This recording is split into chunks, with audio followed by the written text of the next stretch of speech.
Online class में आप सभी का स्वागत है। मैं Dharmnarayan Vaishnav, assistant professor zoology, Shri Pratap Singh Barhath राजकीय महाविद्यालय शाहपुरा भीलवाड़ा। आज हम नेचुरल सिलेक्शन, प्राकृतिक वर्ण या प्राकृतिक चयन टॉपिक के बारे में अध्ययन करेंगे। ये BSc first year paper first diversity of animals and evolution book का टॉपिक है। इसके अंतर्गत अपन बात करेंगे तो सबसे पहले nature of natural selection, working of natural selection, types of natural selection और interactions of variation and selection. इन 4 टॉपिकों के बारे में आज अपन विस्तार से चर्चा करेंगे। तो शुरुआत करते हैं अपन सबसे पहले नेचर ऑफ नेचुरल सिलेक्शन। इसके बारे में बात करने से पहले अपन बात करें तो इवोल्यूशन का जब अपन अध्ययन करते हैं तो उसके अंतर्गत सबसे प्रमुख है वो है थ्योरी ऑफ नेचुरल सिलेक्शन। अब इसका प्रतिपादन डार्विन और एल्फ्रेड रसल वेसल ने अपने अलग अलग कार्य करते हुए दोनों वैज्ञानिकों ने इस थ्योरी का प्रतिपादन किया था। और डार्विन की विचारधारा थी वो क्या थी, मोर्टेलिटी की जो दर के रूप में या उत्तरजीविता के रूप में, या डार्विन की जो विचारधारा थी उसको उत्तरजीविता के रूप में देखा गया। ठीक है, अब अपन बात करते हैं कि नेचर ऑफ नेचुरल सिलेक्शन यानी कि प्राकृतिक चयन की प्रकृति क्या होती है। यदि वातावरण में परिवर्तन ना हो तो पॉपुलेशन के जीन पूल में सभी जीन साम्य अवस्था में आ जाएंगे, अर्थात क्या होगा, इवोल्यूशन रुक जाएगा। और इवोल्यूशन जारी रहे इसके लिए हमें यह जानना होगा कि किस तरह आनुवंशिक साम्य अवस्था को प्रेरित किया जा सकता है। अगर साधारण भाषा में अपन बात करें तो प्राकृतिक वर्ण एक प्रकार का प्रभेदी प्रजनन होता है। प्रभेदी प्रजनन से नई,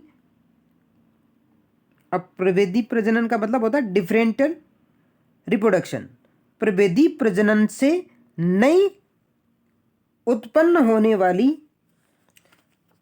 संतानों में अलग अलग प्रकार के जीनोटाइप्स या जीनी प्रकार वह जीनी संरचनाएं उत्पन्न होगी जो आनुवंशिक साम्य अवस्था को परिवर्तित करेगी। आनुवंशिक साम्य को परिवर्तित करने में उत्परिवर्तन भी महत्वपूर्ण यानी कि म्यूटेशन भी महत्वपूर्ण भूमिका निभाता है, परंतु उसमें भी सबसे महत्वपूर्ण होता है नेचुरल सिलेक्शन। अब नेचुरल सिलेक्शन आने वाली पीढ़ियों में उन जीनी प्रकारों को प्रेरित करता है जो डिफरेंशियल रिप्रोडक्शन उत्पन्न करते हैं, और इस प्रकार के प्रभेदी प्रकार उत्पन्न करने की क्रिया को ही क्या कहते हैं, प्रभेदी प्रजनन या डिफरेंशियल रिप्रोडक्शन। ये जीनों का प्रभेदी प्रजनन दर प्रभेदी प्रजनन पीढ़ी दर पीढ़ी जीन फ्रीक्वेंसी से या जीन फ्रीक्वेंसी में परिवर्तन उत्पन्न करता है। अब बात करें अपन तो प्राकृतिक वर्ण का दूसरा लक्षण यह है कि यह उन्हीं जीनों का समर्थक या पक्ष लेता है या उन्हीं जीनों को लाभ पहुंचाने वाला होता है जो वातावरण एवं पॉपुलेशन में उच्च स्तर की अनुकूलन क्षमता उत्पन्न करते हैं। यदि एक पॉपुलेशन में 2 या 2 से अधिक प्रकार के जीनी संयोग या जीन कॉम्बिनेशन पाए जाते हो तो नेचुरल सिलेक्शन उन्हीं कॉम्बिनेशन का समर्थन करता है जो वातावरणीय परिस्थितियों के प्रति अधिक उपयुक्त हो। इस तरह का प्राकृतिक या नेचुरल सिलेक्शन अनुकूलनों का समर्थक कर प्राणी व वातावरण के बीच किसको स्थापित करता है? अधिक अनुकूलन संबंध स्थापित या अधिक अनुकूलन संबंध रखने वाले प्राणी को स्थापित करता है। इस तरीके से अपन ने चर्चा की कि नेचुरल सिलेक्शन की प्रकृति क्या होती है।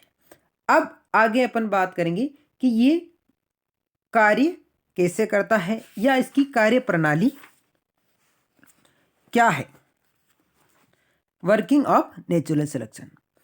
तो प्राकृतिक वर्ण की कार्य प्रणाली निम्न आधारभूत या कार्यशीलता के लिए निम्न आधारभूत आवश्यकताएं होती हैं। सबसे पहले बात करें तो अपन जनन योग्य इकाइयां जो प्राकृतिक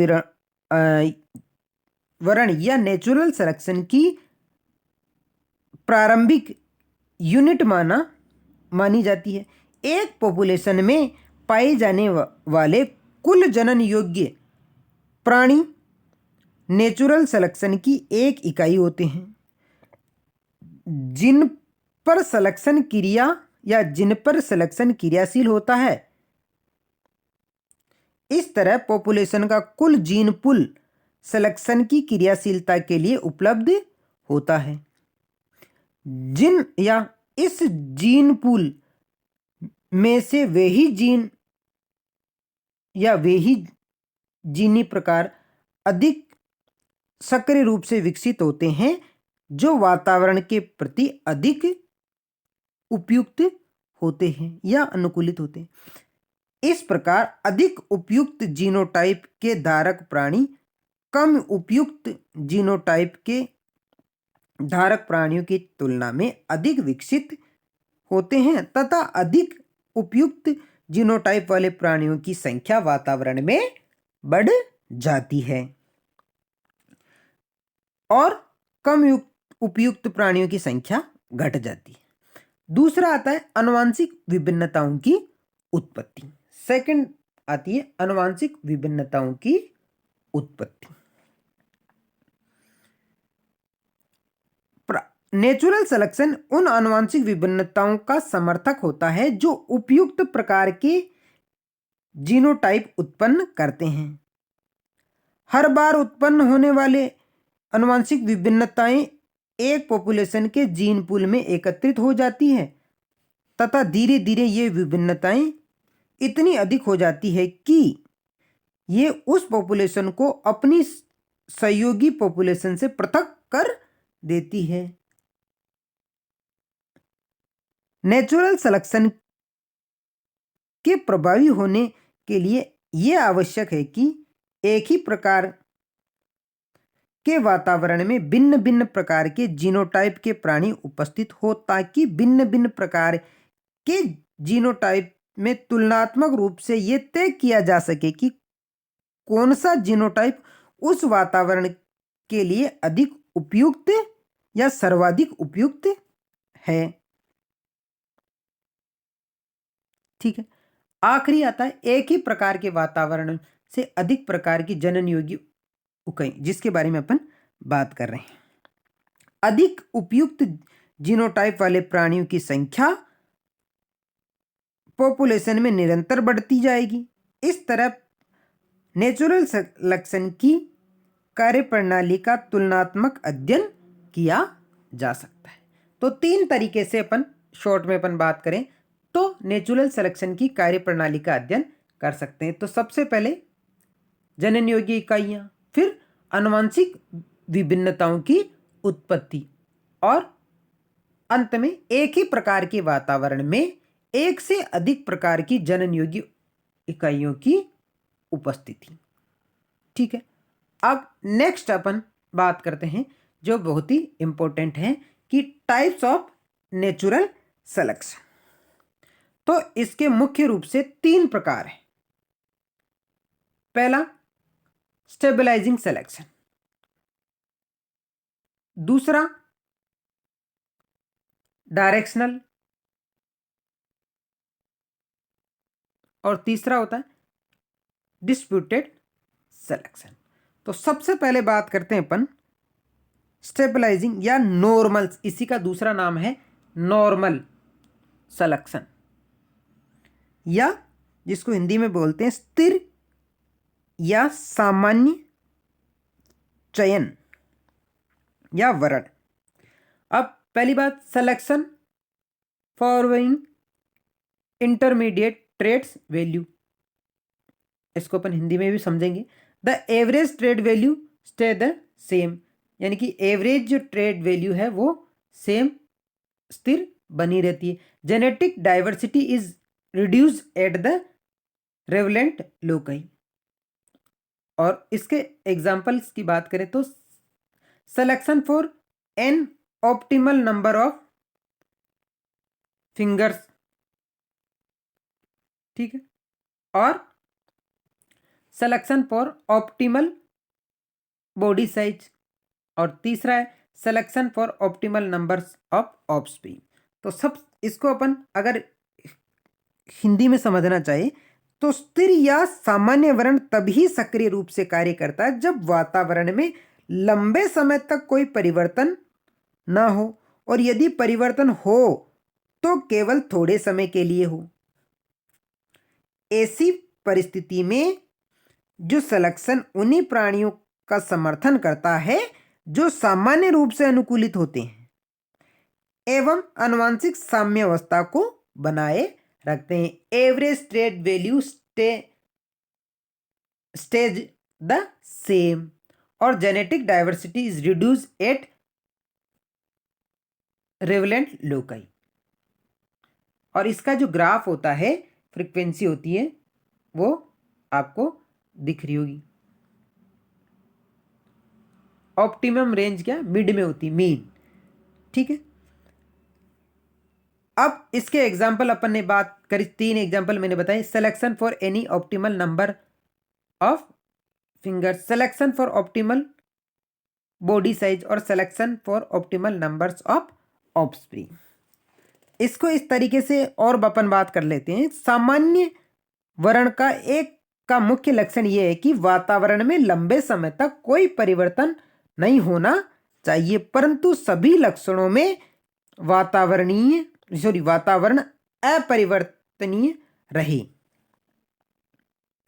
यह संभव नहीं है, ठीक है। अब नेक्स्ट आते हैं जो बहुत ही इंपॉर्टेंट है, वो है डायरेक्शनल।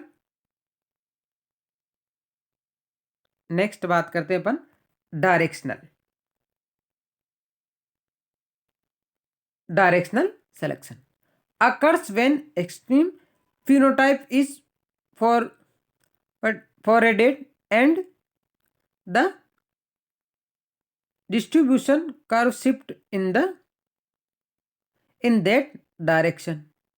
और इसका है इंडस्ट्रियल मेलानिज्म विथ मौत का एग्जाम्पल इसके अंतर्गत दे रखा है। अगर अपन इसको यूं समझना चाहिए तो इसको बोलते हैं अग्रगामी, हिंदी में बोलते हैं अग्रगामी वर्ण या डायरेक्शनल, यानी कि एक दिशा में दिशात्मक परिवर्तन। इस प्रकार का जो सिलेक्शन होता है वो पॉपुलेशन में नियमित रूप से कुछ विशिष्ट लक्षणों को एक निश्चित दिशा में विकास के लिए प्रेरित करता है। इस तरह का जो सिलेक्शन वातावरण से संबंधित होता है तथा वातावरण के साथ साथ दिशा विशेष रूप से प्रोग्रेसिव रूप से परिवर्तित होती है। यह जो सिलेक्शन होता है निरंतर बदलती हुई वातावरणीय परिस्थितियों के अनुरूप जीवित प्राणी को दिशात्मक परिवर्तन के लिए प्रेरित करता है ताकि प्राणी उस बदले हुए वातावरण के प्रति अपने आप को अनुकूलित कर सके। इस तरह के सिलेक्शन को क्या कहते हैं, डायरेक्शनल या दिशात्मक सिलेक्शन या चयन। और इस तरह के जो सिलेक्शन होता है उसमें सामान्य कर्व के एक सिरे से प्राणी को हटता है तथा दूसरे सिरे पर बढ़ता है। और इसके ग्राफ में देखो, एक सिरे से हट गया और दूसरे सिरे पर बढ़ गया। आपको ग्राफ में इस सिरे से हट के दूसरे सिरे पर बढ़ गया। इस तरीके का इसमें ग्राफ बनता है। इस तरह पीढ़ी दर पीढ़ी यह दिशात्मक या डायरेक्शनल सिलेक्शन लक्षण विशेष को एक दिशा विशेष में बढ़ाता रहता है। और इसको समझने के लिए इंग्लैंड का इंडस्ट्रियल मेलानिज्म विथ एक मौत का एग्जाम्पल अपन ले सकते हैं कि ब्रिटेन में जब औद्योगिक क्रांति हुई तो वहाँ जो फैक्ट्रियों से धुआं और कालिक निकली, वो वृक्षों और पौधों की पत्तियों पर जमा होने के कारण उनकी पत्तियों और तने का रंग क्या हो गया, काला हो गया, जबकि पहले क्या था, भूरा था। ठीक है। और उसमें जो मौत थे उनका मौत का कलर भी कैसा था, भूरा कलर था। परंतु उस औद्योगिक क्रांति के फलस्वरूप जो वहां जो भूरे रंग की प्रजाति थी जिसका नाम था बिस्टन बेटुलेरिया में एक अचानक काले रंग के मोत विकसित होने लगे और उनकी संख्या अचानक से बढ़ने लगी। उनकी संख्या, और इसको एग्जाम्पल में देखो, इसमें ब्राउन कलर और इसमें ब्लैक कलर। इसका कारण था कि भाई पत्तियों पर और तने पर किस काले रंग की परत जमा हो गई, जिससे क्या है कि वो अपने आप को बचाने या सुरक्षित करने के लिए वो जो मोथ थे उनके अंदर कौन सा कलर विकसित हो गया, काला रंग विकसित हो गया। और लगभग धीरे धीरे 40 वर्षों में जो मैनचेस्टर, इंग्लैंड के मैनचेस्टर का जो आसपास का इलाका था, वहां क्या 99% कौन से सलब हो गए या मौत हो गई, काले रंग की। और हल्के भूरे रंग के स्लबों की संख्या या मौत की संख्या घटकर 1% रह गई। और जिससे वहां एक नई जाति विकसित हो गई जिसका नाम क्या रख दिया गया, बिस्टन ब्यूटिलेरिया कार्बोनेरिया।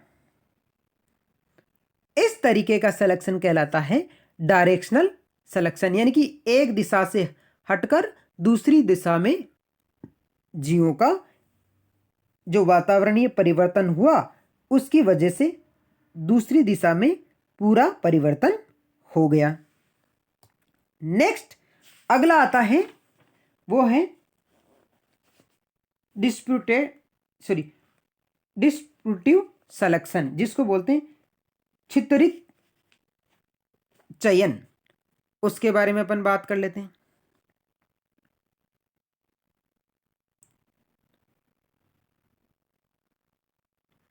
Disruptive selection occurs when progressive selected against the means and for extremes, यानी इस प्रकार का जो सिलेक्शन पूर्व में उपस्थित होमोलोगस पॉपुलेशन को अनेक अनुकूलित स्पेसिमेन से पृथक कर देता है।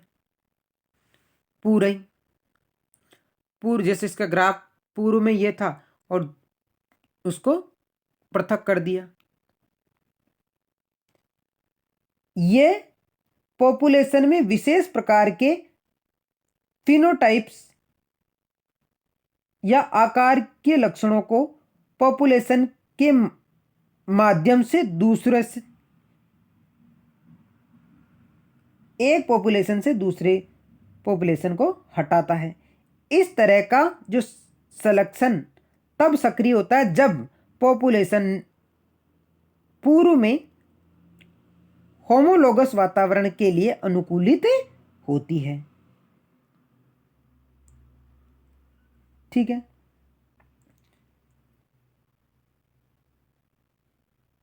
केवल यही एक ऐसा नेचुरल सिलेक्शन का प्रकार है जो पॉपुलेशन में विभिन्नताओं की मात्रा बढ़ाने को प्रेरित करता है। यह भी आपको ध्यान में रखना है। केवल यही एक प्रकार का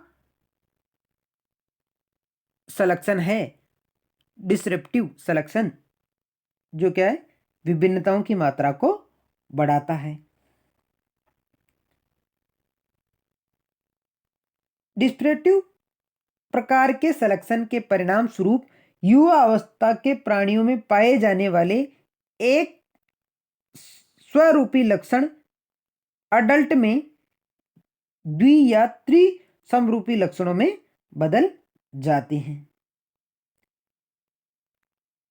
इस तरीके से अपन ने इन तीनों प्रकारों के बारे में बात की। तो नेचुरल सिलेक्शन के 3 प्रकार हैं, एक स्टेबलाइजिंग सिलेक्शन, डायरेक्शनल और डिसरप्टिव सिलेक्शन। ठीक है, नेक्स्ट बात करते हैं अपन interaction of variation and selection. वातावरण कभी भी स्थिर नहीं होता तथा निरंतर परिवर्तनीय रहता है, अतः सिलेक्शन की प्रकृति भी परिवर्तित होती रहती है। एक प्राकृतिक पॉपुलेशन की पीढ़ियों की जीन आवृत्ति में होने वाले थोड़े थोड़े परिवर्तन संभवतः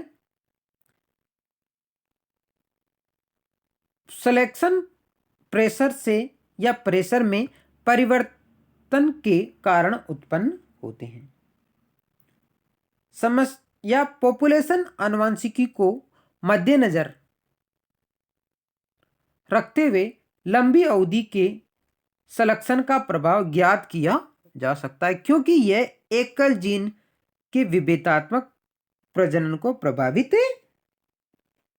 करता है। यदि प्राणी को एक सैद्धांतिक पॉपुलेशन या यदि प्राणियों की एक सैद्धांतिक पॉपुलेशन को ध्यान में रखकर सिलेक्शन का अध्ययन किया जाए तो कई महत्वपूर्ण बिंदु उभर कर सामने आते हैं, और इसको समझने के लिए हार्डी विम्बर्ग ने एक लॉ दिया था, उसको अपन अगली क्लास में अध्ययन करेंगे। इसके अलावा जो नेचुरल सिलेक्शन की क्रियाशीलता अत्यंत जटिल होती है, क्योंकि यह संगठन के हर स्तर पर सक्रिय होता है।